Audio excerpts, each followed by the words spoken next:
mind. We gotta know what happened. We have to know what caused it. We piece together what's known of the flight's final minutes. World-class experts explore the troubling questions raised by the tragedy and reveal that many of us today fly at an altitude that pilots call coffin corner. We refer to the aeroplane as being in coffin corner because if you go any slower, you'll lose control of the aircraft. We examine the disturbing similarity to the Air France crash of 2009, showing what can go wrong when pilots rely too heavily on their computers. Pilots today have lost their skills. And with up to 2 million people in our skies at every moment, we investigate the technology designed to protect the flyers of the future. We have to overcome the weather conditions. Until that technology arrives, just how safe will your next flight be? The shocking truth is that an AirAsia type event could happen anywhere in the world today.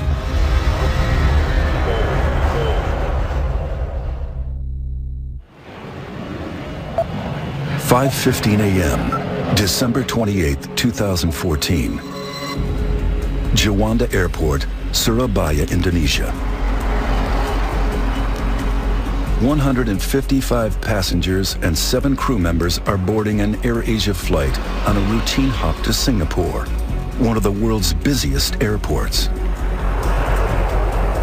Air traffic controllers assign the flight the call sign Wagon Air 8501. Wagon Air 8501. Good morning. Wagon Air 501, good morning. Join the tower. Go ahead. At the helm is Captain Irianto, a 53-year-old former fighter pilot with more than 20,000 flying hours under his belt. The co-pilot is 45-year-old Frenchman Remy Emmanuel Placel. He's flown over 2,000 hours. Also on board is 22-year-old trainee flight attendant Karanisha Haidar Fausi. The planned route from Surabaya crosses over the equator through latitudes that are home to the world's most destructive weather, known as the Intertropical Convergence Zone. It's the hottest place on the planet, I think, is the sea surface temperatures in the Intertropical Convergence Zone. That means there's lots of moisture going into the atmosphere from the ocean. Water vapor is the fuel for tropical storms. It's where the energy comes from. Although it's warm air that creates storms here, when it reaches high altitude, temperatures within the clouds drop dramatically to as low as -112 degrees Fahrenheit, as cold as winter in Antarctica.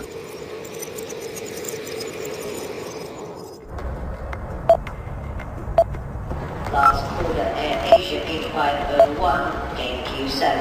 Inside the operations center, the weather is constantly monitored.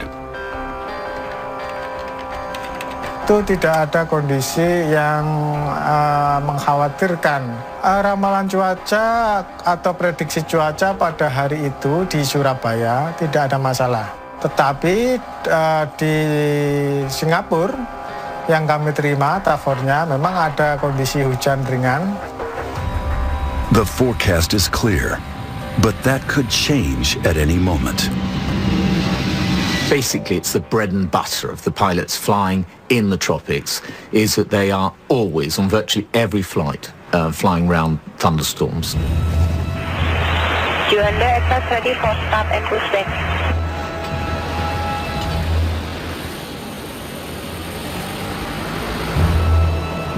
The plane is an Airbus A320, one of the most technologically advanced in the skies, and the world's best-selling single-aisle airliner.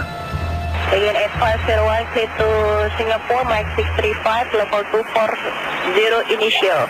This plane has flown 13,500 times, covering more than 23,000 flight hours. Again, 8501, clear to takeoff.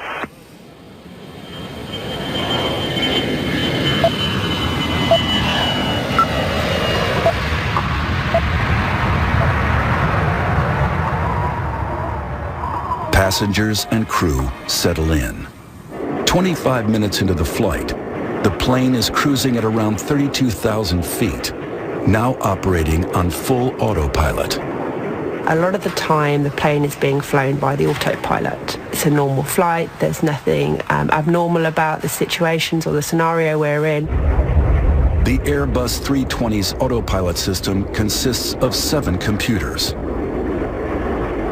Airplanes are like computer games nowadays. There's a lot of pilots that will just engage the autopilot as soon as they're climbing to altitude and not touch it till they come home. And they can do that. It's literally that easy. As the plane approaches the equator, storm clouds are brewing over the Java Sea below. Severe storms can go from very small storms to very large, dangerous storms in a matter of just a few minutes. You can see a thunderstorm ahead of you or below you, and in the very few minutes you take to get there, it could have climbed several thousand feet above you.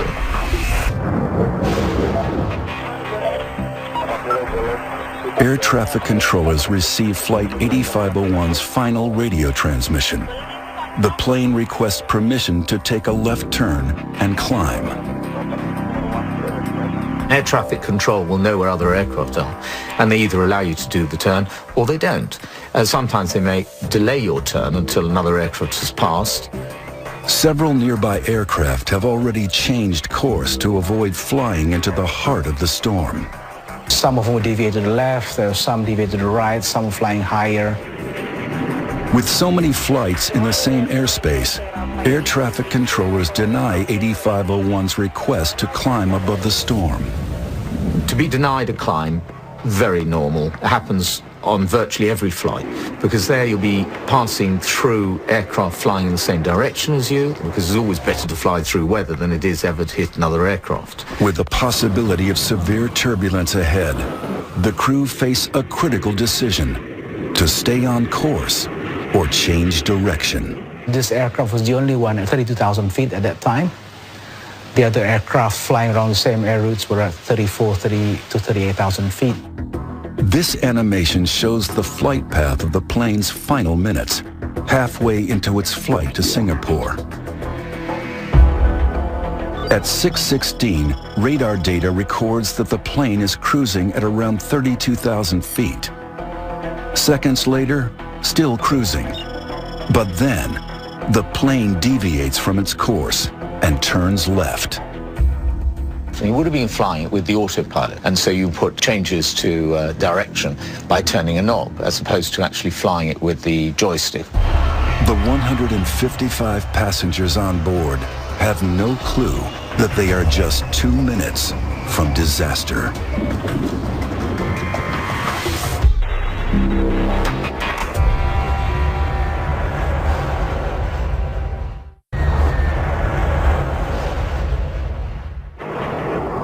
December 28, 2014. An AirAsia flight to Singapore is flying into a thunderstorm. Modern airliners are designed to withstand the turbulence produced by severe weather, but a thunderstorm is not a place any pilot wants to be. Fear. Definitely fear. There are no pilots who fly through a thunderstorm who don't experience fear. But you overcome that because you have a job to do. The guidance was you're going to encounter some thunderstorms. They didn't know how severe they would be. They didn't know precisely where they were going to be. So you don't know until you get into it. And then when you get into it, sometimes it's too late. A massive thunderstorm is the ultimate hazard for the crew of an airliner. In the last 50 years, bad weather has been a factor in over half of fatal commercial air accidents. I mean, there's so much energy that's being released in a storm like that. It's just chaotic. It's dangerous. It's turbulent. And there's an added force of nature to contend with: total lightning. Total lightning is both the cloud-to-ground lightning that we're all accustomed to seeing when it hits the ground, but in severe storms, there's 10 times as much lightning that is up in the cloud. At 6:16, radar data records that the plane is cruising around 32,000 feet. But then the plane turns left, and for reasons as yet unknown, it climbs steeply.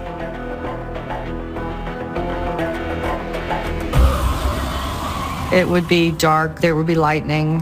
The rain would be very noisy on the airplane, you would hear it. The aircraft can shake, the instruments can become blurred as your head is shaking, the eyeballs literally shaking in your head. The responsibility is awesome. You've got the lives of many people on board. You don't actually focus on that when you're flying. And, that's the honest truth. What you're thinking about is your own safety of flying the aircraft as it's supposed to be. And if you look after yourself, you're going to be looking after everybody else on that aircraft. And it's not just the pilots that are pushed to the limit. When a plane enters severe weather, it will be exposed to forces all around the aircraft, which are pushing it in a particular direction. And that can be torsional twisting and unloading and loading stresses on the airframe.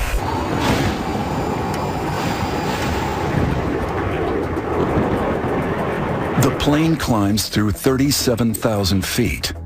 As it climbs, its speed slows to just over 400 miles per hour. Just 20 seconds later, the flight is around 38,000 feet. Then, it slows down even more. At 6:18 a.m., the plane goes missing from radar.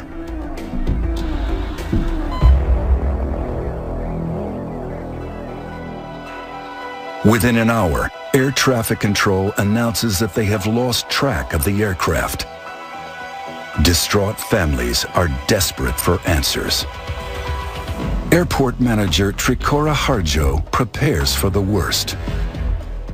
Demikian juga segala sesuatunya yang berkaitan dengan krisis center, dari mulai sarana komunikasi, kemudian papan pengumuman atau papan informasi kami siapkan, dan juga kami menyiapkan informasi-informasi yang tentunya nantinya akan dibutuhkan apabila memang terjadi benar adanya atau lost contact. Then the news is made public. 162 people are feared dead after an AirAsia flight goes missing. Within 3 hours, a massive international search effort is launched, led by the Indonesian military. Also in support are Australian, American, Russian, Singaporean, and Chinese search teams. With 30 ships, 3 warships, and more than 20 aircraft equipped with visual, radar, and sonar surveillance, covering a search area of 60,000 square miles of the Java Sea.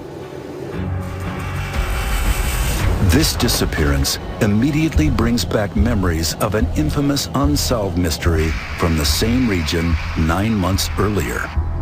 On March 7, 2014, Malaysian Airlines Flight MH370 was en route from Kuala Lumpur to Beijing with 239 people on board. An hour into the scheduled flight, it disappeared from radar screens. The search effort was the biggest ever launched, but it failed to find the missing plane. What happened remains unknown.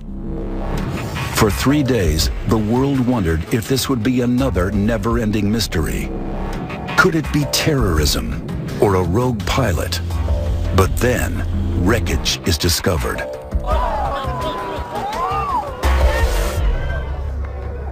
All the evidence points to the plane having crashed into the sea. Everyone on board is dead. One of the first bodies to be recovered is the trainee flight attendant, Karunisha Haidar Fausi. Her funeral becomes a focus of national mourning. Unlike MH370, there's no missing plane here. The mystery is, how did this happen? 10 days after the first wreckage is located, there's a breakthrough. The black box data recorder from the AirAsia plane, which came down off Indonesia, has arrived in Jakarta for examination. As the recovery operation continues, experts around the world begin to ask, how can one of the world's most sophisticated planes suddenly drop from the sky? We gotta know what happened. We have to know what caused it. The first thing, the most important thing for the families is they want to know what happened. They want to know the truth. And of course, they deserve to know the truth. The priority for the families is to ensure that no such disaster ever happens again. The official investigation is ongoing, but based on released information and expert analysis, it is now possible to explore the key factors which likely influence the plane's final moments. And this may change the way you feel about flying.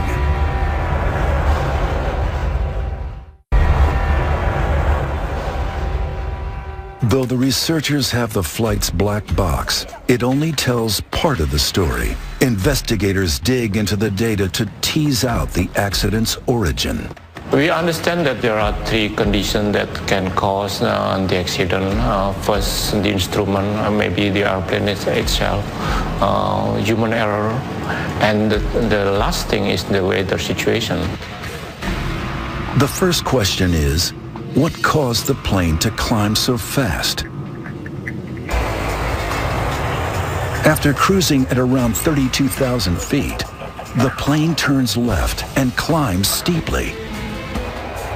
Just 40 seconds later, the plane is over 37,000 feet. 38,000 feet. That's a climb of nearly 6,000 feet in less than a minute. 3 times faster than normal and outside the parameters set by the autopilot. So was the plane out of control, or was it direct pilot action? 6,000 feet per minute is a pretty hefty climb at altitude, no less, when the performance isn't as good. It's possible that they pulled the nose up and traded speed for altitude. That is possibly what happened, that the aircraft was climbed too steeply. But there could be another reason. It's possible that they got into an updraft and they were carried up by a bubble of air, basically. It's very turbulent and very chaotic and very dangerous, and what goes up has to come down. So you have a massive updraft, and then you get a massive downdraft, and that's just a terrible scenario for a plane and a pilot. You don't want to go into that. Experts have a good idea what happened after the plane got above 38,000 feet. The AirAsia flight must have stalled. Most people understand a stall as they would when they're driving a car, and that would be the engine stopping. That's not the case with aircraft. An aircraft stalling means that the airflow has actually broken away from the wing, and the aircraft no longer flies at this point. It is literally falling like a dead weight in the sky. The engine is still running, but the plane is falling. To see how this affects aircraft in flight, test pilot Dr. Guy Grattan is examining the profile of a wing in a wind tunnel. In the wind tunnel, you can see the flow demonstrated by these lines of smoke. At level flying, the airflow is steady around the wing. But then, as the angle of attack changes, just as it would in a climb, this happens. You reach a point where the flow starts to separate, starting at the rear top surface, and then it breaks up completely. This is known as the stall. Guy is going to put his skills to the test by pushing this plane to its limits and stalling it. Aerodynamically, the stall happens when the flow has broken up on the upper surface of the wing and it ceases to lift efficiently, and that causes the aeroplane to fully or partially lose control. This light aircraft is a Grumman AA-5, but the aerodynamic principles are the same for any plane, including the AirAsia flight. If the aeroplane stalls, a good pilot should be immediately reducing the angle of attack and increasing the power to recover. If they don't do that, what's likely to happen is an increased rate of descent, and either the aeroplane will remain in the stall until it hits the ground, or the aeroplane can enter a spin. For an unprepared pilot, the effects of a stall can be catastrophic. During takeoff in Afghanistan, after its cargo shifted to the back of the hold, this freight plane stalled.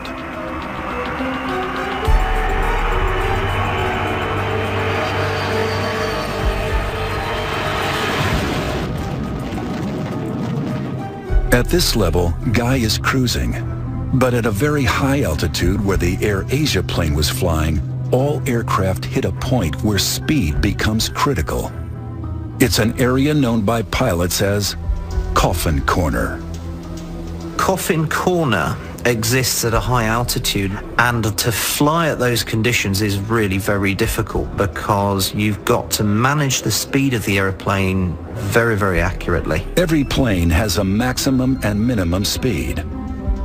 The complicating factor is the higher the altitude, the smaller the margin of error between going too slow and going too fast. If you go high enough, what you do is reach a point where the stall speed and the maximum speed are very close together, and we refer to the aeroplane as being in Coffin Corner because if you go any faster, then you'll lose control or break the aircraft, and if you go any slower, you'll lose control of the aircraft. So it's a very vulnerable place to be. Whether or not you're high up in a Coffin Corner or at low altitudes, a stall possesses a unique challenge for a pilot. I'm just going to reduce the power, and then I'm going to hold the nose up. The effect of that is going to be that the speed's going to bleed off. Anything below 60 knots risks a stall. Okay, just closing the throttle now. You can see the speed is bleeding off now. At 65 knots, I've got a stall warner. Could this be what happened to the AirAsia flight? The airplane started to wallow. You can see the nose coming up. I've lost view of the horizon in front of me. It's about 55. I'm about to lose it.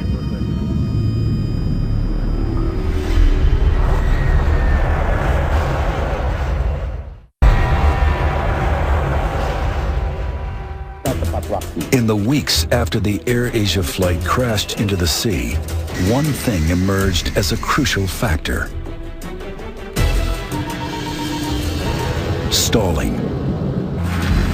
Okay, just closing the throttle now.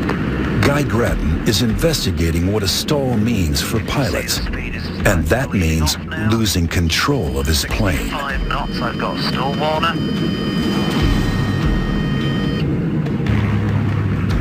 The aircraft drops 200 feet. The aeroplane has stalled. You see it pitch nose down, and I'm recovering the aeroplane from the stall. To regain control, Guy dips the nose to gain airspeed, then levels out. A very dramatic stall, if you're not expecting it, can be quite frightening. Might even lift off my seat and hit my head on the ceiling in the cockpit. All commercial airliners are put through stall tests. But is this what happened to the AirAsia flight as it climbed too steeply? And if so, how did the plane get to this dangerous point? Pilots are trained to recognize the stall. In fact, first thing pilots are trained to recognize is the approaching stall. The captain of the AirAsia flight was a former fighter pilot with 20,000 flight hours under his belt. Up above 30,000 feet, there is plenty of height to recover an aeroplane from the stall. So even if the aeroplane was stalled, that in itself doesn't explain the loss of the aeroplane. So the critical question is, what other factors might have been at play? And to fully investigate that, we need to look inside the cockpit. Seasoned pilot Captain John Mahan is flying an Airbus A320 flight simulator, an exact replica of the lost plane. The reason why we try to simulate what happened in an accident or incident is for learning and whether we can take that information forward to stop it happening again. And also finding out weaknesses in the system that can lead us into difficult areas. Every reading we see, every indicator we see, will be exactly what the AirAsia pilots would have seen. For all pilots, accurate instrument displays are vital. All aircraft are designed in such a way that they give you information, and it's our job and our profession to identify that information and prioritize. The instruments are everything, and you ignore them at your peril. However, if you get an instrument failure, you have to be able to recognize it. If you follow a faulty instrument, then you can cause the aircraft to over-control, and at that point, anything can happen. Flight 123, requesting climb. This simulator has been programmed to reproduce an instrument failure while climbing from 32,000 feet. That doesn't look right. Quite unreliable airspeed to me. Check that, please. Captain, standby is indicating 0.72. 0.72. The pilots scramble to identify the fault. Carriage checklist, unreliable airspeed. 396 knots. It's an unreliable speed indicator. Autopilot off. Flight director's off. Birdie's up. Recognizing the fault, the crew switch off part of the autopilot protection, which hands the main controls back to the crew. Courage checklist. Seatbelt sign on. Movements to CL. Master caution. Overspeed. Caution pitch. Next, they switch off the computers related to the faulty speed indicators.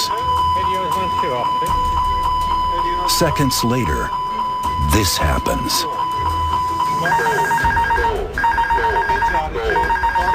A stall warning is an indication that you are getting into an environment where you're about to lose your lift on your wing. In an attempt to recover from a possible stall, John puts the nose down to gather speed and drops 5,000 feet, then levels out.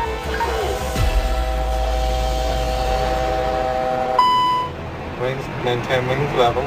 Speed 370. In this case, John recovers the plane successfully. Maintaining 30,000 feet.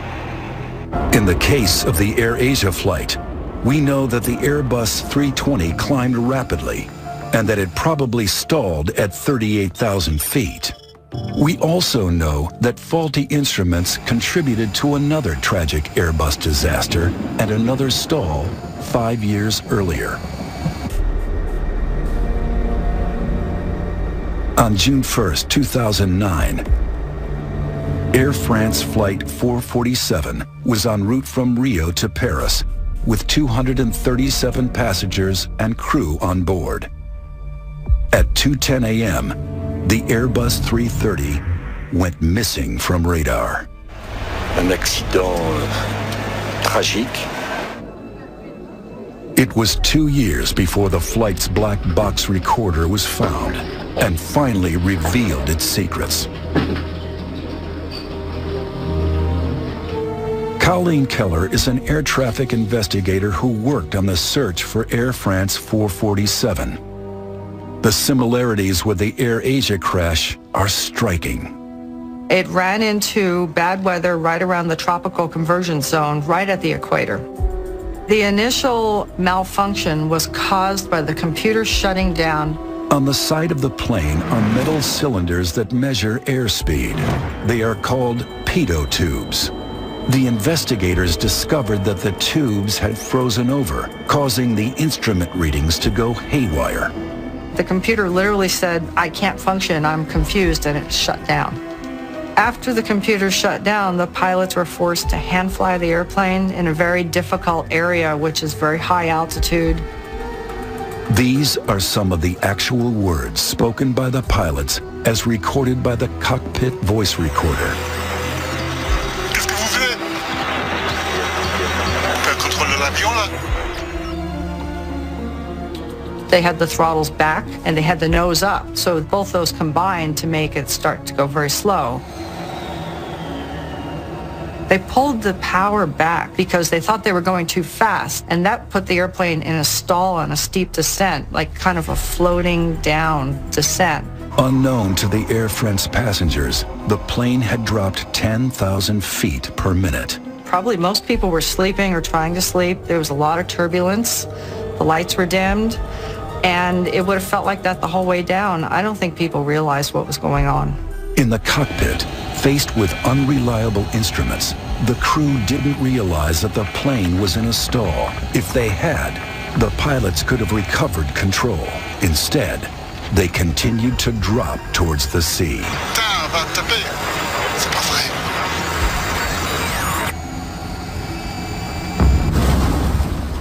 Why did they do that? It's impossible to tell because we can't really get into the minds of the pilots who died there. The Air France tragedy highlighted the fact that pilots need to have better basic skills. I think people were very surprised at the confusion in the cockpit. People think of pilots as being very professional, but they're just human. Did the AirAsia flight suffer a similar fate? One thing we're looking at, which is rather like Air France 447, is potential problems with the aircraft, which then confuse the computer systems, which then cause a very heavy burden on the pilots. What could have forced these pilots to make a deadly split-second choice?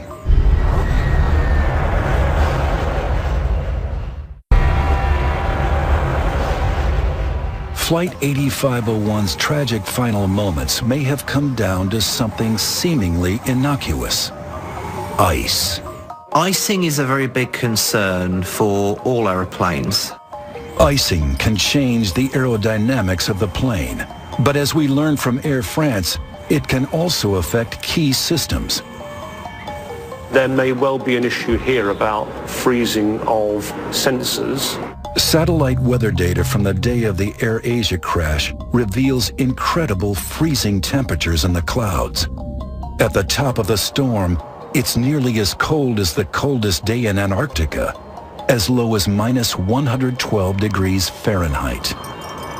This wind tunnel replicates flying through a typical cloud at a temperature of just -4 degrees. Here, a pitot tube is put to the test. If the heaters that are supposed to keep the tubes warm fail, this happens. Ice blocks the tube, which means in the cockpit, the readings the pilots receive could be incorrect. But with no suggestion from the AirAsia authorities that these airspeed indicators failed, it remains speculation. The most plausible theory is potential problems with the aircraft and then how the crew responded to what the aircraft was doing. That the plane fell out of the sky is not in doubt. But what happened during its fall could shed light on the flight's final moments. In the weeks after the crash, there were reports that the plane had exploded before it hit the sea. Based on released information, this is what we can piece together. At an altitude of around 38,000 feet, the plane loses speed. Then it drops. Some experts estimate that at that point, it falls at a rate of 20,000 feet per minute, twice as fast as the Air France disaster, down to 24,000 feet, before all communications cut out.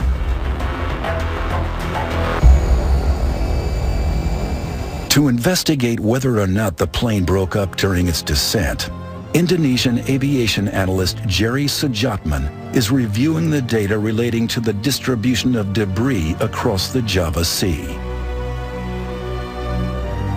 I think it's pretty certain that the aircraft went down in one piece. The wreckage pattern does not indicate any breakups prior to hitting the water. So we just have to look at the wreckage itself. And the telltale signs of it is that, yes, the aircraft would go down tail first, hit the water tail first.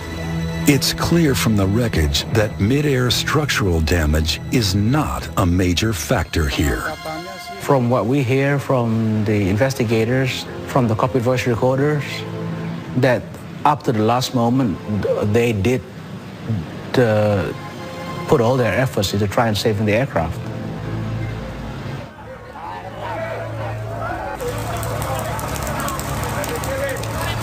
The official investigation is ongoing.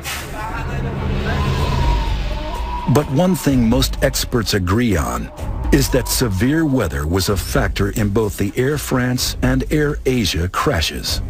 In the last 50 years, weather has contributed to over half of all fatal commercial airliner accidents. But there's one type of turbulence that doesn't occur in stormy skies, and it could affect all of us. Anyone who's been on a plane at cruising levels, flying through clear blue skies, you'll know that it's possible suddenly to hit turbulence that the pilot couldn't see coming, so it literally comes out of the blue. It's called clear air turbulence. At the moment, there's no onboard electronics that can see it. The pilot can't see it. It really is invisible. Inside pockets of air, wind direction changes suddenly and severely. It's been known to cause structural damage to planes and has caused injury and death. The shocking truth is that an AirAsia type event could happen anywhere in the world today. There's still not the technology in place for controllers and pilots to make sure that they don't fly into severe weather. Here at the University of Tokyo, Professor Suzuki is looking to change that. I believe the air travel becomes safer and safer. However, we have to establish a new technology to overcome the weather conditions. Clear air turbulence is invisible, so it's very difficult for an aircraft. It can change the acceleration of the aircraft and attitude suddenly. It's very dangerous. This device is designed to detect it. Behind this lens is a shortwave ultraviolet laser. It's a technology called LiDAR. It detects clear air turbulence by spotting currents of water molecules. This is our LiDAR systems. It's prototype one. And this is an optical antenna. And this antenna can receive the reflection from a laser beam. In flight tests, this LiDAR system detects the range of moving water molecules in the air at a distance of up to 18 miles. The aim is to develop a more streamlined onboard turbulence early warning system within years. So there is a possible future there for us in which we could see fleets of airlines fitted with this technology, making encounters with severe turbulence a thing of the past. There's one more advance being rolled out that is set to revolutionize our skies. And it might help prevent an AirAsia type crash in the future by tracking planes in real time.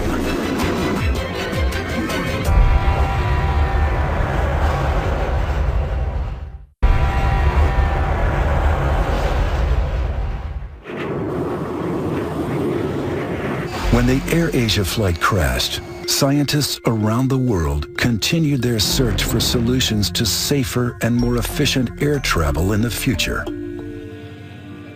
It's just amazing to me how complex the airspace is.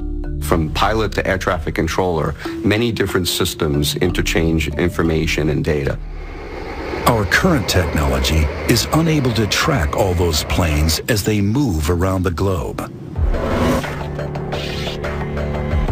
I think that it was a shock with the recent tragedies that occurred, that people started to realize that the whole Earth is not covered, and there are vast amounts of oceans and mountainous areas that are not covered.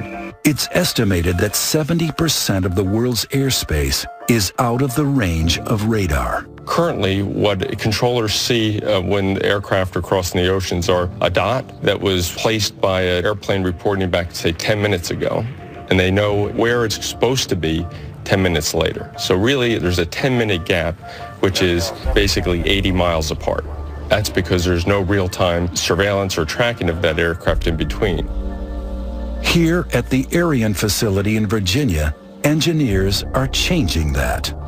This is one of the most revolutionary advancements in air traffic control since radar. 66 Iridium satellites are readying for launch for full operation in 2018. The satellite network will cover the globe, receiving signals from every plane everywhere on the planet, relaying information to controllers on the ground. Think of it as a GPS receiver on board all of the airplanes that transmits its precise location in real time to air traffic control authorities. By putting an ADS-B receiver on board each satellite, we realized that we would create something that was not possible before. If this technology were available now, MH370 would have been better tracked, and the AirAsia flight would have been found within hours, not days. With second-by-second information, air traffic controllers will be better equipped for a quick response to pilots who need a sudden change of altitude. The AirAsia flight might not have been denied permission to climb to avoid a storm. The altitude changes are important because a lot of those requests are a function of weather. So when the pilot says he's over a particular point and he's requesting to change altitude, the controller will have the screen to look at, and the pilot will have a higher rate of responsiveness from the controller based on the fact that they have a shared situational awareness. Global tracking of flights will make managing flights safer and more efficient. But a critical issue remains. There's one unpredictable factor that's a cause in up to 80% of all air crashes: human error. I think the public is wondering how safe flying is. People are afraid of airplanes crashing because the crashes are so horrific when they happen. A lot of people die at once, and they think about that. But truly, aviation is a lot safer than most other forms of transportation. However safe day-to-day flying is, the fatal Air France crash tells us that too much technology in the cockpit can cause confusion. You've got a very highly automated aircraft, and crews sometimes struggle to deal with the complexities of the automated systems, and they are not trained to deal in an emergency or difficult situation with manually flying an aircraft. Are pilots becoming over-reliant on computers? Pilots today have lost their skills. They're not hand-flying the aircraft as often as they have done in the past, and therefore when they have to do so, they're not as skillful doing it. And there's no question about it, because practice makes perfect. But overall, we're much better off with this automation. The answer seems simple: more training and more experience at the helm. Everybody knows that pilots should probably be flying manually more than they are doing. Technological advances are seeking to keep up with ever-increasing demands for travel and making flights better able to cope with increasingly violent weather. But for the families of the passengers and crew of the AirAsia flight, their hope is that a tragedy like this will never happen again. They want future accidents to be prevented of a similar type.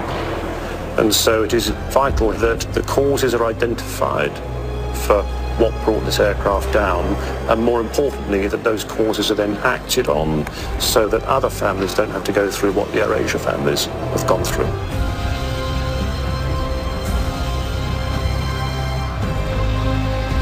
This accident, to me, is a very sad one because I see Indonesia AirAsia as probably the safest Indonesian airline there is. But you can always do your best to mitigate accidents and incidents. But sometimes it just happens.